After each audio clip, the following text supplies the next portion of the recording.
Hello, hello, and welcome to the Campaign School Live Q&A. It's my first time doing this, so I'm going to start off a little slow. It doesn't look like there's anyone on here. I'm Brian Floyd. I am the founder of the Campaign School. It is your guide to successfully running a political campaign and winning an election. So I got Darth Vader over my corner. Some people consider me Darth Vader because I play to win in all campaigns, and you should too. If you're not running to win, you shouldn't be running. So we've got someone live with us here already. So I want to give you a little background on the campaign school. I started the campaign school about 6 or 7 years ago. I have to look up the exact date. And I did it because as a political consultant, I kept seeing a pattern over and over again. And that pattern was good people were running for office and getting blown out. And it wasn't because they didn't fit the district. I mean, sometimes it was. Often it was because they didn't raise enough money. But all those things happened because they weren't surrounded with the right people. They either thought they could just run for office and everything was going to work out fine. And, I put up some signs and my neighbors are talking to me and it's all going to work out. And, that doesn't cut it. Or they would listen to a bunch of people who told them they knew exactly what needed to be done to win. And they had no experience in winning campaigns. So obviously, they got bad advice and they got the result that goes with bad advice. And then the third thing that tied into that is that they would go to a consultant and the consultant would ask for an egregious amount of money, take it up front, and either they hadn't won campaigns or they weren't really, or they weren't engaged. I mean, I've seen people literally take the money and disappear 2 weeks later, and then you can't find them and you can't get the money back. So I was like, all right, at the very least, even if I'm not going to work for your campaign, I at this point in our country back then, I said, oh, there's some serious stuff going on in America. We need good people in office. And I want to help them get there. I also want people to realize if you're going to run for office, what it really takes to run for office. So I put up the resources on the campaign school website so that people could say, this is what it takes to run and win a campaign. Now, I never will guarantee that you're going to win. I mean, anything is possible. You may not win. You can do everything right and still lose. However, if you do everything right, your chances of winning or at least coming close are incredible. So that's why I started, because I saw good people harming their reputation in their neighborhood, spending all this time, all this energy, and often a lot of their own money, and it didn't go well. And that's a hard thing to recover from. But a lot of candidates do spend their own money and they'll blow thousands of dollars, thousands. And I'm not talking just a few thousand. We can get into the tens, if not the hundreds of thousands of dollars running for office, and they don't have a chance. And part of it is they don't put the tools together, the right tools together to win. So that's how the campaign school came around. It's still here. I'm making some changes to it now. Obviously, one of these changes is doing a live Q&A and saying, hey, this is what's happening. So I'm going to dig right into the questions here that I've received. I asked for questions from my subscribers on the email list about what were some of the things that they would like to talk about, some of the issues that they have when it comes to campaigning. So I put these together. So the first question comes from Hope Garcia from New Mexico. And it's actually a 4-part question, and it's about digital ads. And I'm going to hit all of these one-on-one. So Hope asks, how important are digital ads compared to direct mail? Well, Hope, I'm going to tell you right now, I'm going to tell everybody right now, direct mail is vital. I have not won a local campaign ever where we did not do direct mail. You have to do mail. You have to have a solid mail program. Now, mail costs a lot more money. You'll be spending dollars on mail where you'll be spending nickels on digital ads. However, you get what you pay for. So digital ad is real easy to pass up. I mean, we're on our phones, scroll, scroll, scroll, scroll. So anything that you see on Facebook or on Twitter, Instagram, etc., is generally you're scrolling and you're doing the scroll. So your ad is really a billboard, people zooming by on a highway, and you've got to catch their attention. You've got to make them slow down. So digital ads are that. Now, some people are like, oh, no one reads mail, they throw it away. Yes, they do throw it away. But they also pick it up, they look at it, and then they throw it away. And so you do have some of their time right there. And if you do mail well, they'll give it more than the 5-second glance. But if you can get your name and your message across in 5 seconds on a piece of mail. Woo, that's huge. That's huge. But the key with digital ads, Hope, the key with digital ads is targeting. And Facebook, it used to have pretty good targeting, but it's not great targeting. And they've restricted it more after, things with the elections about how much you can really look at consumers' information. However, there are outside companies that do really good targeting that you can hire to run your ads, and they can drill down and get into that niche of that voters that you need to communicate a specific message with. And so that's why I always use an outside company that specializes in placing digital ads. And I think you're foolish not to, because you can do it on your own, but you're not going to get the results. But if you find the right message targeted to the right group, the right demographic, oh, it's huge. So digital targeting is vital. And I do believe you asked, are digital ads a must-have or just another tool in the campaign box? And the answer is yes. They are must-haves, and they're another tool in your campaign. And so you're going to have a presence online. You have to have a presence online. You have to have a website. If you don't have a website, by the way, you're not a real candidate. You need a website. You need a home base. Tomorrow, the federal government could come in and say, you know what, Facebook, you can only be on Facebook 4 hours a day. That's your time limit. Or they could ban Instagram. They could take down Twitter. Twitter could fall tomorrow. I mean, we're already watching what's going on with Twitter, right? So those things go away. Everything that you have there can disappear in an instant, in an absolute instant. But your website, you control your website. You control your email list that you build out there. And so you've got to have that. And so everything that you do on social media needs to point back to your website. So social media is a place, because if your opponent's there and you're not, it's kind of like you don't exist. So you at least have to have a presence there. And there's a lot of people who will initially connect with you through Facebook and Instagram. Twitter, yeah, but basically the products that are owned by Meta. I would say that as far as your ads go, you need to be advertising on Meta. You need to be going on Facebook. You need to be on Instagram. Those are the easiest to target. And you need to be doing display ads on search, specifically Google, because people do that. You might even want to do pre-roll ads on YouTube. YouTube is the second largest search engine, owned by the largest search engine company. So you figure that one out. But yeah, you definitely Facebook, Instagram, and display, and use a company that targets. I use a company called Resonate. Hope you can hit me up on that, and I'll connect you with my account exec. They're absolutely amazing with the data they have. I actually will be sending out some articles on that shortly. Now you said, how should they look? Your ad should stand out. Any advertising that you do, they have to stand out. The colors have to be bold. There has to be limited text. Your last name should be the biggest text on there. Simple is always better. You want to keep it as simple as possible. And you want to have more images than text. So if you have text in a digital ad, make it real simple, a sentence, a fragment of a sentence, but get your message across. But like I said, your name is the biggest thing. Your name is the biggest thing on signs. Your name is the biggest thing on website. Your name is the biggest thing on your digital ads. Your name is your biggest thing on your mailer. You need your name ID. You need to imprint your name on the voter's mind. So when they go in the ballot box, they see your name, they check your name. That's exactly how this works. Are the specs specifically different than any other graphic that is used for postcards and direct mail? Yeah, I'll get into the specs in a second. But you asked, if you can create a mailer, do you have sufficient skills to create a digital ad? And the answer is yes, you absolutely. If you can create a good mailer, you can create a good digital ad. You can actually strip some of the things off of a mailer and redesign it. You just got to make sure the resolution is proper.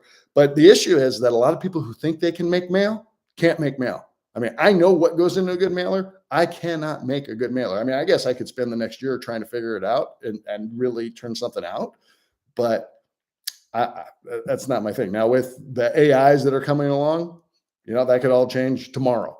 So I'm very well aware of that, but I work with really good designers who know what I want. And then we even streamline it from there. And I've been mentored by people who really know how to do advertising and campaigning. And so I've learned a lot about that. And by the way, one of the things I want to tell you about mail, this is a secret that most people miss. And even I missed it for a long time. But candidate will do a mailer where they're looking off and like it's aspirational, and sometimes it works. I know Barack Obama, that his image that they had with the color, the red and the blue scheme, is that worked, but when you're sending out mailers and you're doing ads and the candidate's looking over here, looking down there, it's subconsciously sending a message to the American voter, this is American voter, that you won't look them in the eye. So you want to look them in the eye. So your picture on the front of your mailer, you're smiling, looking straight forward. If you're looking off, looking down, that's bad. And so the same goes with digital ads. You got to look right at them. But like I said, you got to be careful. You got to use the right images. You got to use the right color scheme. You don't want to have too much text. As far as specs go, Facebook is specific. This is for one of the campaigns I did recently. Of course, Facebook, as always, can change everything. But 1080 by 1080 pixel recommended for mobile desktop with 1200 by 628 for a static image and video assets. Your text should be up to 125 characters, including spaces. Your headline should be 40 characters, including spaces, and your description should be 30 characters, including spaces. Now, mind you, characters are not words, and clearly they have spaces and punctuation in there as well. So, all right, let's move on to the next question. I hope that answered your question. If it did not, you got my email. So, drop me an email, and I'll get into that. And also, I'll let you know about connect you with Resonate. So, next question comes from Sarah Reski. Says, I am very interested in the campaign manager role in the campaigns world. All right.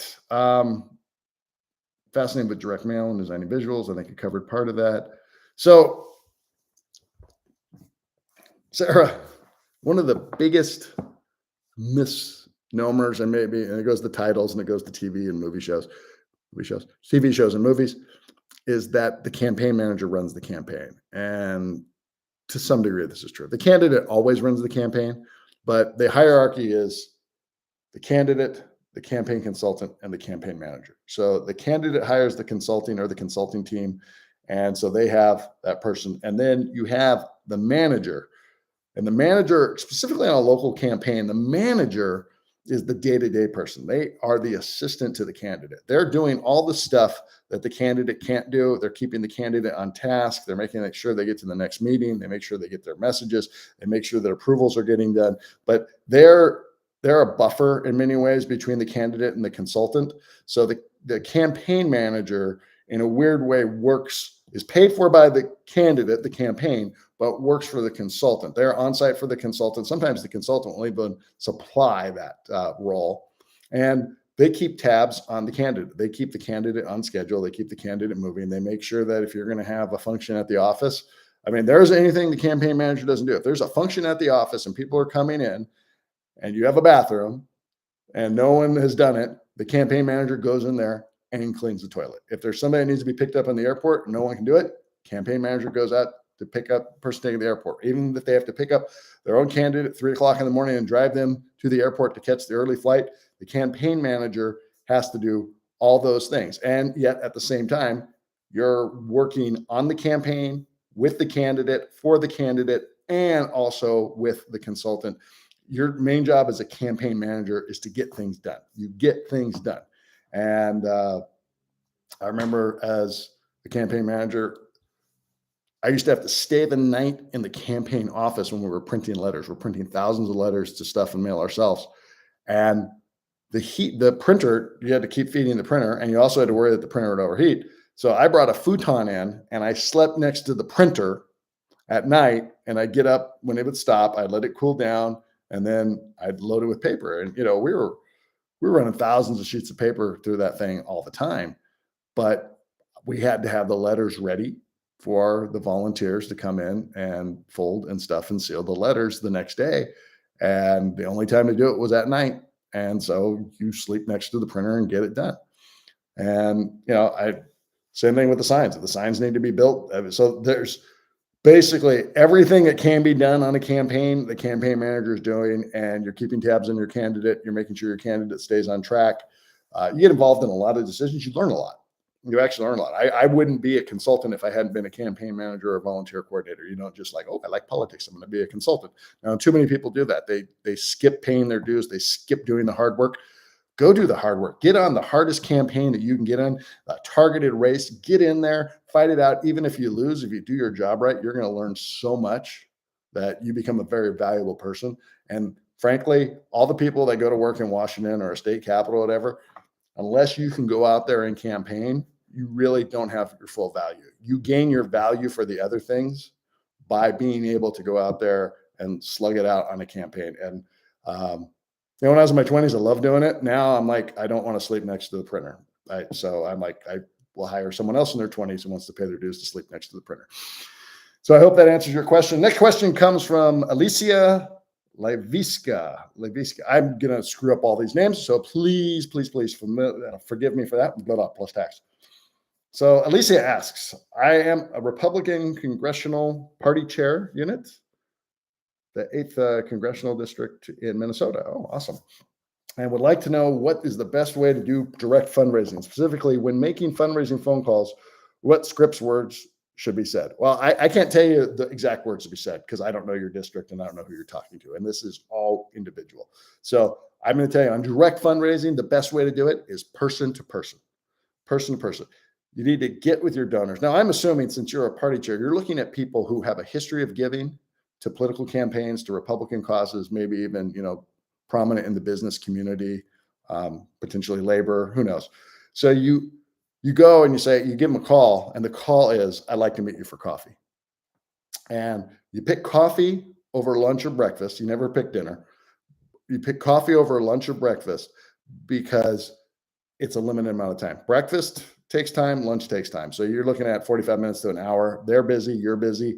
So, but coffee can be 15 minutes to a half hour. We all know that they can spill into an hour and a half. If so, hopefully you're getting a big check at those, but you need to sit down with those people one-on-one. Now, this is where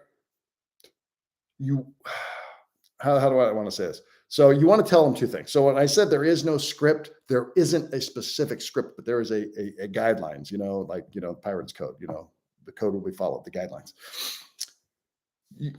And by the way, I'm going to make this specific for candidates. So when you're a candidate, let's start here. When you're a candidate, when you sit down with a potential donor, donors like to give money to people who are going to win. So in Alicia, your case, they want to give money to a candidate who's going to win or a cause that's going to win there. So they want to know two things. And it's that simple. They want to know two things. The two things they want to know is why you're running. If you're a candidate, why you're running. So basically why you're running, and when I say why you're running, it's the issues that you want to address, the problems you want to fix, why you're running, and how you're going to win. I mean, and this is a practical thing. Now, you don't have to get into all the nuts and bolts of your campaigns, but you better have a strategy to get you from, hey, I've decided to run, to I'm happy to have this victory party tonight, because donors like to back winners. Now, that said, there's no guarantees in winning. There's no guarantees in politics. However, give yourself the best shot by putting the right team together, talking about the right issues, having the right plan. So, Alicia, I think with you, what you want to say is we're backing this candidate, whether it's an incumbent or or a challenger or open seat. I'm not sure. I probably should have looked that up before I went live here. But you want to talk about why they're running, because you're backing a specific candidate, and at least I believe you are. Maybe, all right, never mind. We'll assume you're backing a specific candidate. If you're not, email me and we'll fix it.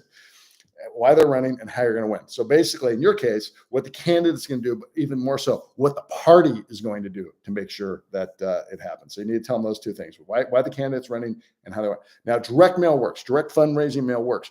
Now, it is a vicious loop on direct mail fundraising because mail costs a lot of money, and so a lot of the time, the direct mail fundraising it just keeps paying for itself over and over. So you got to be kind of careful about that. Emails do work.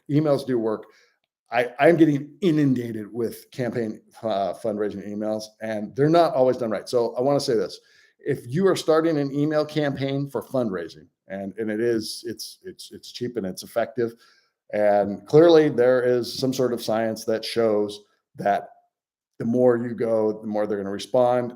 I'm unsubscribing so fast it's not even funny, and it's causes I support. I mean, every once in a while one gets through that doesn't, but I'm like, it's like every time you turn around, somebody's got your email, and I'm not a donor. I'm not. I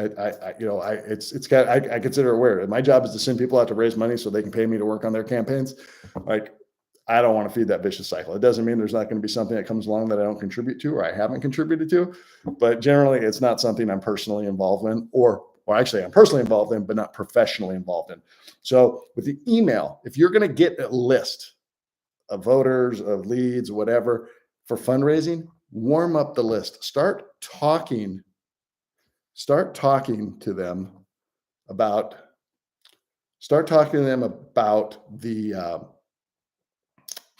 the candidate or the cause. Start talking to them about that, and give them 2 or 3 emails like that before you get the money. So Gary Vaynerchuk, I don't know if you're familiar with Gary, but Gary had a book out a few years ago called Jab, Jab, Jab, Hook. And so it's like, give them something, give them something, give them something, then ask. And I think that's the thing with the fundraising there too. Because like I said, I'm not a donor, even though I'm involved, and not all party members are donors. And that includes, there's people who will volunteer a ton of time and may not write a check, or may. And the other problem we're having on a local level, even on the local congressional level now, and this is happening in both parties, is the headliners, the big wigs, they are sucking up so much of the small campaign contributions that it's hurting locals. Hey, Steve, I see your message there. My apologies. This is my first time doing one of these, and it's it wasn't letting me start over there. So I don't know how, or maybe it was, and I totally screwed it up. So like I said, this is the first one. I apologize for messing that up if there's other people on there. Yeah, I tried to start it and it wasn't allowing me. It wanted me to watch it. So I'll send the replay. My apologies to that, Steve. Hopefully I'll get it right on the next one if I do another one of these. This is interesting. I need a sip of water. Also, Steve, there's going to be a replay. Excuse me. So I will post the replay immediately hereafter. Shoot. I don't even know how to get over there. So I'm going to stay here, and then, I'll do my best apology after. So Wayne's probably over there, right? So Wayne wants to know about get out the vote efforts. And so, and basically it's not even a question, it's just a line. So the main thing is how to GOTV. So how to GOTV. All right. Getting out the vote is vital in all campaigns. Absolutely, absolutely, absolutely vital. And there's a shift that happens in the campaign. So when you're actively campaigning and sending out mail and knocking on doors and making phone calls and sending emails and all that stuff, when you're doing that, you're in persuasion mode. And when you get into the get out the vote time, what happens is you turn off the persuasion. I mean, you may do a little persuasion, but you're not in persuasion mode. So what you're going to do instead is it's all about getting them to vote. So it's about turnout. It becomes about turnout. And that kicks in, I would say, 4 or 5 days before election day. And, you can apply these to cutoffs for mail-in votes for people who have mail-in cutoffs. And by the way, I'm addressing this to states where it is not legal to take someone else's ballot in. In California, it is legal to collect a ballot on someone's behalf and take it in. Ballot harvesting, as it is commonly known. But most states do not have that, so I'm not going to include that here. So people need to turn in their own ballots or mail in their own ballots. So, and by the way, even in the states with the harvesting, make sure people turn in their own ballots. It's easier to make sure that they vote on their own and you don't have to make a trip to their house. So in a local election, for the most part, you spend 2 to 3 or 4 months persuading. And during that persuasion time, you're identifying your supporters. Actually, you're identifying 3 things. You're identifying people who will support you or are leaning towards you, people who will not support you.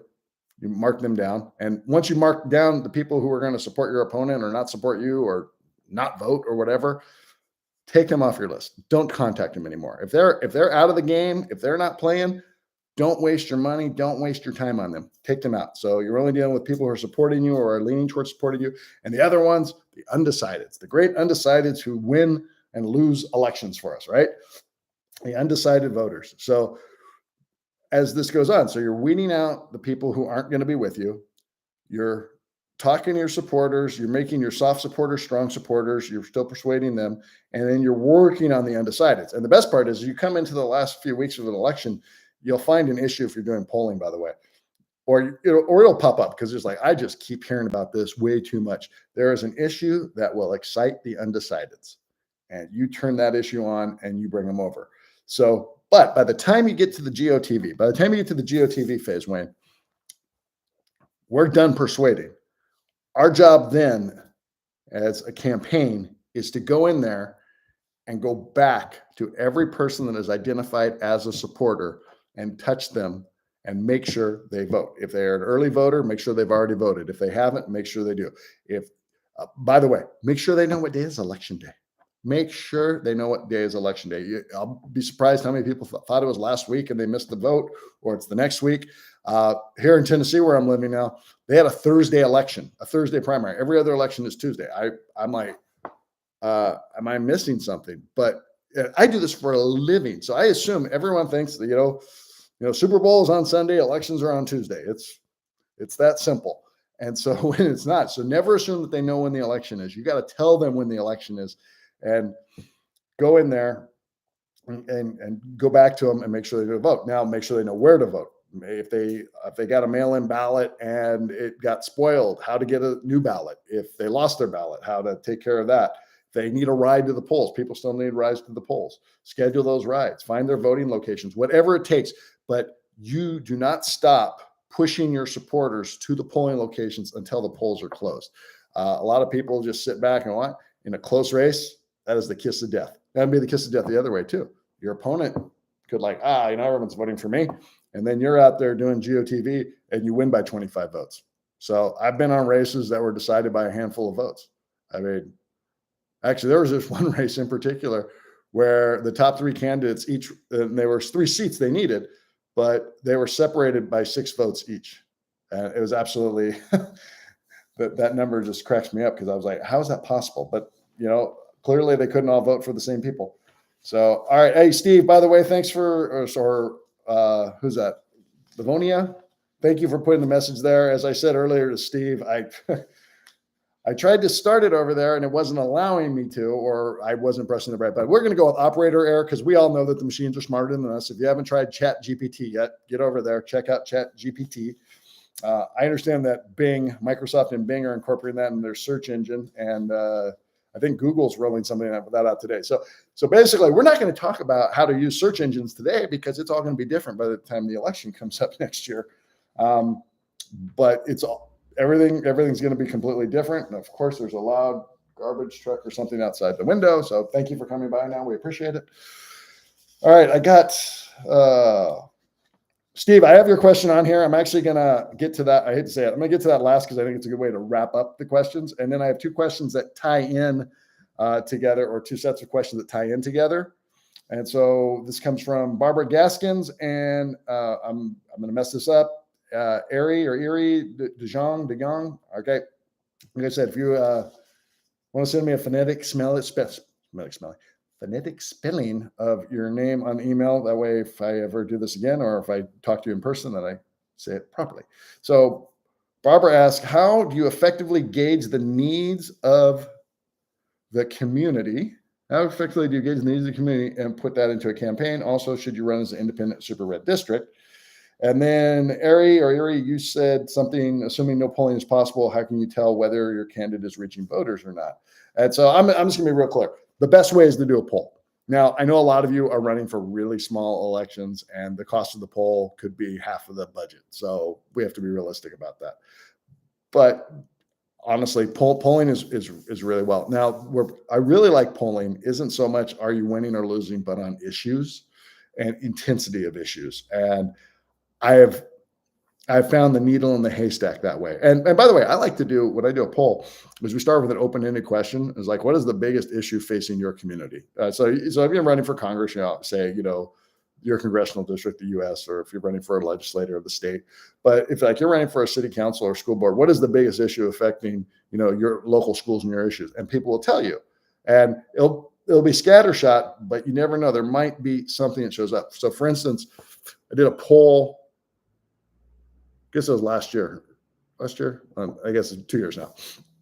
So people were telling us that they were having problems with the donkeys in the trash. And we're like, the donkeys in the trash? What are they talking about? And so I called the former council member for that area. He goes, oh yeah, the burros come down from the hills in the middle of the night and they knock over the trash and they eat the trash. I'm like, oh. And so in a very specific part of that district, we could go in there about talking about, keeping the burros out of the community that we're wandering in. And there are signs up there as you drive through the hills that say, watch out for the burros because you can crash into it. And it's Southern California and it's pretty, I don't know, it's suburbanized at the very least, but the burros of the hills were still there. So you never know what issues are going to come up and what in the community. So polling, let's assume polling's not possible, either because of a fundraising issue or it's a small race. So the best way to do it is talk to people. I mean, if we're in politics, we're in the people business and we need to go out there and we need to talk to people. Now, the mistake that a lot of people make is we talk to the small circle and it's the big circle that votes. And so you're always talking to people. So if you really want to gauge what's going on in the community, don't just talk to the circle that's here, but expand it out. And so I wrote down, you want to talk to people that you're not normally talking to. You probably wouldn't come in contact with them if you weren't running from office or you weren't involved in the community. So, talk to people that, are in different, age brackets. Talk to people who are of a different religion. Talk to people who different sexes, different ethnicity, different party. I know that's very hard in America today, but yes, talk to people of the other party. Find out what they're talking about and you'll start noticing common threads. Now, what I also don't want you to do though, is it could be easy to go in there and talk about what you want to talk about. I mean, that's what we like to do. We like to talk about ourselves. We like to talk about what's important to us and how we're going to get things done. We have to do the 2 ears, 1 mouth thing on this. We need to pull back and we need to not lead the witness. We need to really, really talk to them and let them do most of the talking. And so some questions that you might want to ask in these situations. Okay, what really bothers you about the city right now? Oh, for instance, I'm dealing with one city right now. It's like, I don't know what day my trash gets picked up. Your trash should get picked up on a certain day. Well, some days it does, some days it doesn't, some weeks it doesn't. That's a huge issue. So find out what bothers you, what's making you angry. I mean, anger's a good motivator for elections, sadly. What people are afraid of. What are you afraid of? What are you worried about? Things like that. And then, a really good question is, and this is just, if you could change one thing about, the school district or about the city or the county, what would it be? What would it? So questions like that. And then once you start seeing a theme, by the way, keep track of this. I mean, you can do it on paper, you can do it in a spreadsheet, keep track about what people are talking about, and you'll start seeing a theme. And once you start seeing a theme or an area, then you start creating solutions to the problem, your solutions.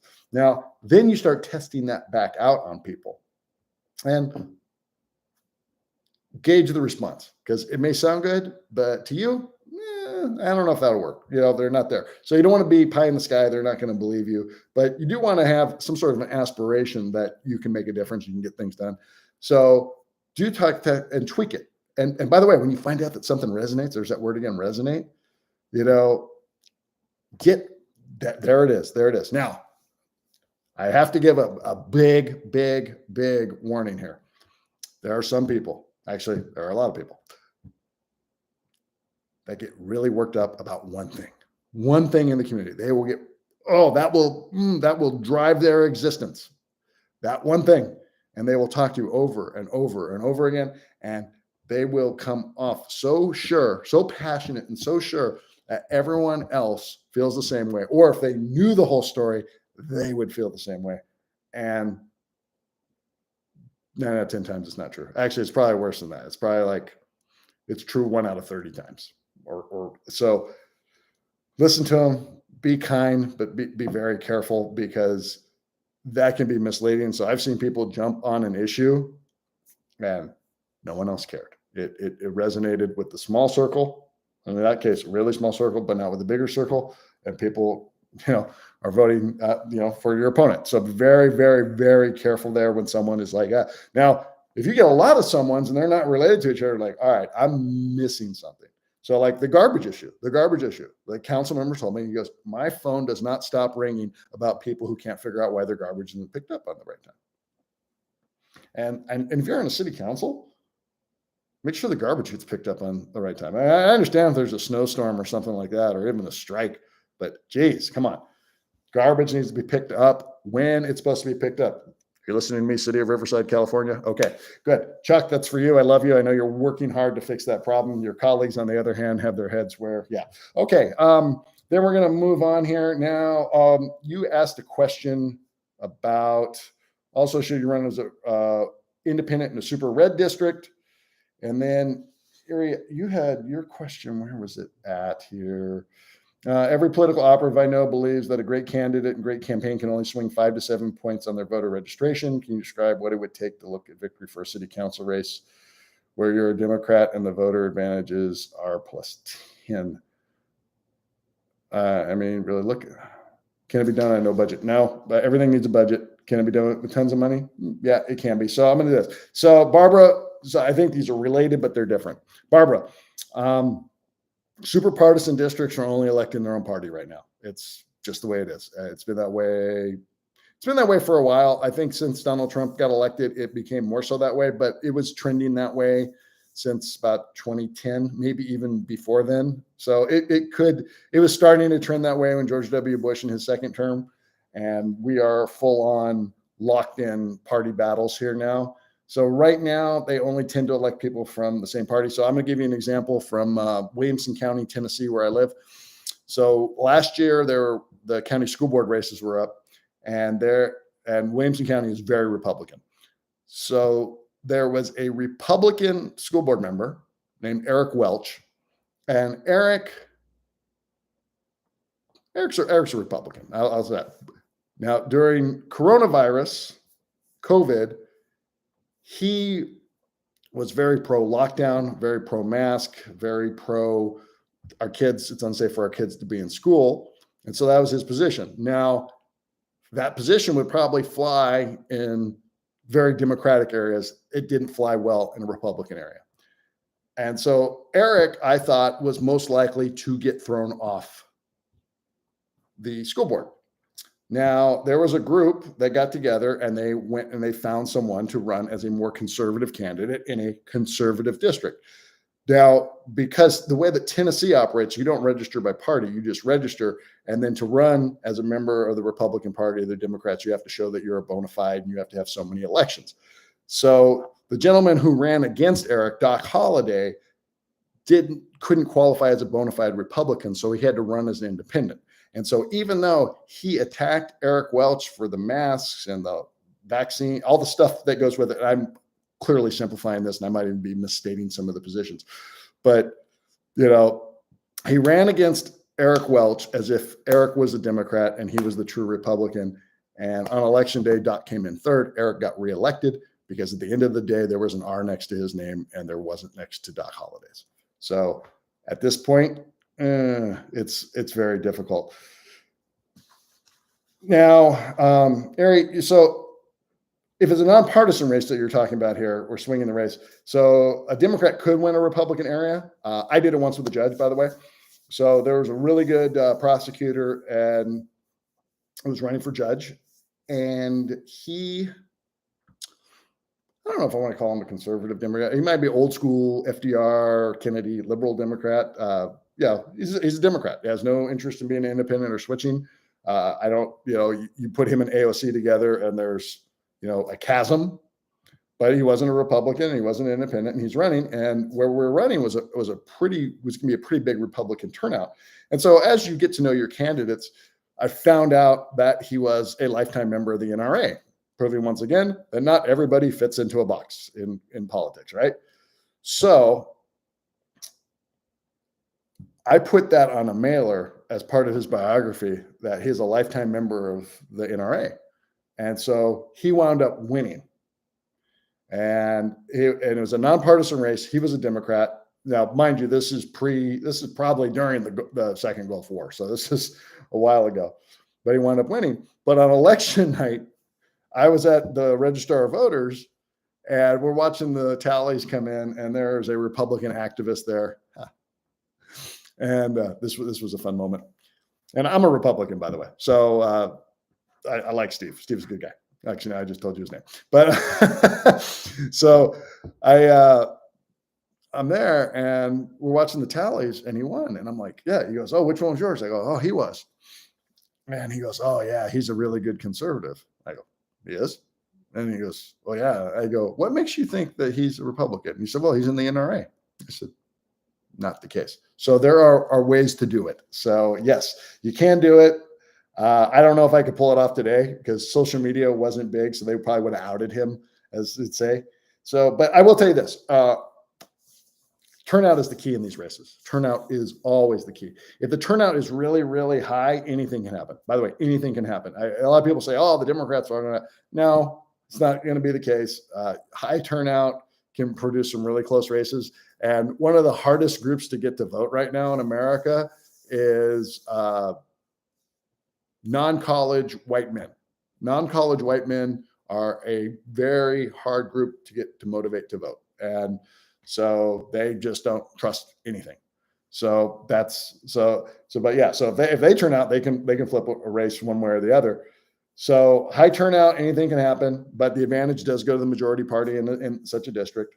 If it's a low turnout, the advantage is 100% for the majority party. That's just the way it's going to be. So if the Democrats have a lock on a place that's low turnout, it's Democrat activists who are turning out. Same with the Republican seat. Now, if it's middle turnout, I don't know. So if it's not high and it's not extremely low, if you get that 45 to 55% of a turnout, that's where it gets interesting because the independents who show up in those races, those are the ones who are going to sway it. So if they're feeling Democratic that year, the Democrat's going to get the vote. If they're feeling Republican that year, the Republican's going to get the vote. And I think we just watched this in the 2022 midterms.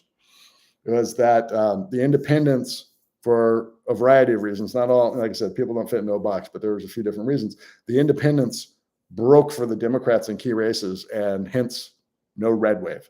So that was a big part of that. So I think, oh wait, there's a question. All right, so Ari, so Barbara, I think I got through all yours, and Ari, pardon me, I was drying out. I talk for a living, and this is a lot of talking. So your other question is that you said, do you know if no budget hacks are figuring out whether you're winning? No, poll is the only way to find out you're winning, and the poll could be wrong because it's a snapshot in time. So you take it on Wednesday, and the scandal could break on Thursday. So now you said during the last campaign cycle, you got an email, a taunting email from a reporter. Don't you love taunting reporters? Who swore that he had data that showed who would win or lose the certain city council districts. He later hinted that involved studying search engine data and was available online if you understood what you were looking for. Well, yes. I asked more than one seasoned political operative, and they had no idea. This seasoned political operative also has no idea specifically to that. So are you missing something? Or are you assuming it's completely speculative? But the candidate who gets the most searches can gain the win. So I don't see how there's search engine data about a candidate that can help, because think about Twitter trends. Say that really fast 5 times. Twitter trends. When you're trending in Twitter, you've either done something great, you're getting canceled, or you physically are dead. So if people are searching for you, what are they searching for you? So 2 weeks ago, what are they searching for? Lisa Marie Presley. It wasn't because of the Elvis movie or her dad's birthday. It's because she died. And I know this from some research of something else I was doing recently. Like the search traffic on her name was huge. So it doesn't, if they're searching for your name, it doesn't always mean they're searching for a good reason. So, I mean, like if you're searching for the candidate's name and Epstein, not a good search. So something like that. So you got to be careful on that. Now, what I would say though, because having a name that's trending or searches for names, I mean, they could be looking for good or bad, which is why you got to always make sure you have plenty of good information, because they're going to find the bad, because, we feed the negative, and the negative goes higher. So what would interest me though is what are people searching like the last few weeks? What issues are they searching in that area? And if you can break it down that way. So like if I saw someone searching right now, and if I was, so let's say I'm running for Congress. I'm going to use the congressional example. So I'm running for Congress in the next election, and I'm looking at what people are searching in my area. If they are searching, when will Social Security go bankrupt? And there's a lot of that.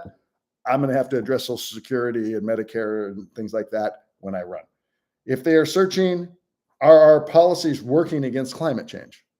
All right. Are things in that vein? Yeah.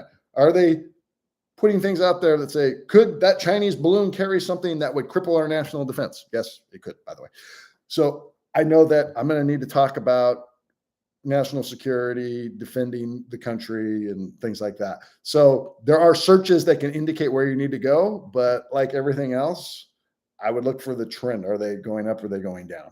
So that's where we have there. All right, Steve, you're a soldier, man. You're hanging in there. Bless you. You're on the wrong channel. You found the right channel. Actually, it's the same channel, wrong broadcast. User error. When to announce to bid. When to announce to bid. I'm going to give you the best answer ever, Steve. It depends. I know it's a horrible answer, but it depends on a number of factors.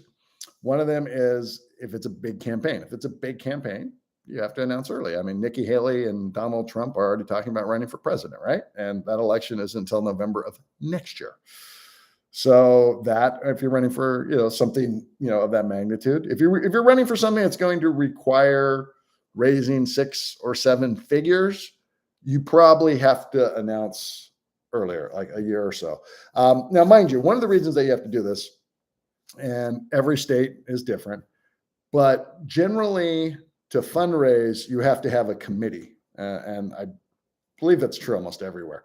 So you have to have a committee that can accept donations. And so unless you're a candidate, you can't, you know what I mean? So chicken and egg thing. So you may not be actively campaigning, but you can be out there meeting donors, raising money, meeting endorsements, doing interviews, building up your support, building up your war chest, building up your team, putting all that stuff together, but you're not really in public view. People know you're running for office, but they don't know, it's not on their mind yet, because most voters don't focus on the election until the election.